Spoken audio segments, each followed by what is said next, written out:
So we wanted to test our control circuit to make sure that it could turn on the heater, not just by us checking that the voltage is right, but by us actually turning on the heating components and heating the system. So the way that it works is the temperature will be set by the user, and if the baby's temperature is lower than what's set by the user, then the heater should come on. When it gets higher than what's set by the user, the heater should cut off. And then there was some logic in there in the middle to make it do a specific behavior if the two temperatures were the same or close to each other. And that's kind of what I explained in this video. Okay. Analog heating test. Which one is this? So we got analog comparator control heat setup stuff. Right now, the comparator is output to low, so the heating should not be on, so no current is running.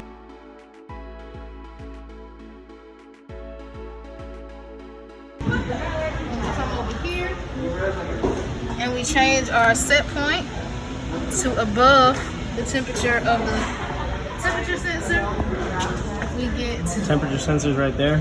We get current on, 5 amps running through each resistor plate.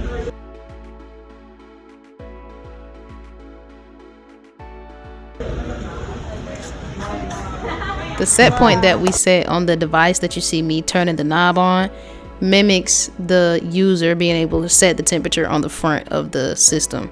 And then I'm moving it above and below the actual temperature that the sensor is measuring to see if we can actually turn on and off the heat like we designed the circuit to do.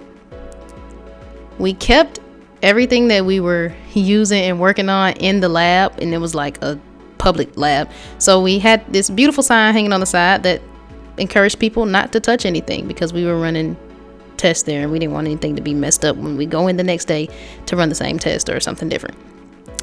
This is also a close-up of our circuit prototype on the wood, so you can see each section and where we put each section. We had the Arduino microcontroller, the switch to connect the power to the heating mechanisms, a timing circuit to get some better control on the time that it takes to turn things on and off, our control circuit to turn the heat on and off.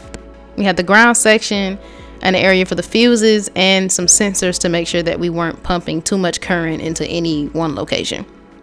Over there you can also see the connectors from the PC power supply, because that's what we use to power the entire system, because they mentioned they had a lot of PC power supplies just laying around for use, and so that's what we decided to use to power the system in this design.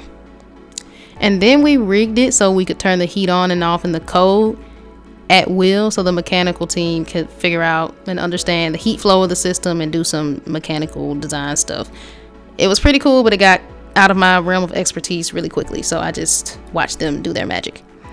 But what was not outside of my realm of expertise was getting our PCB printed.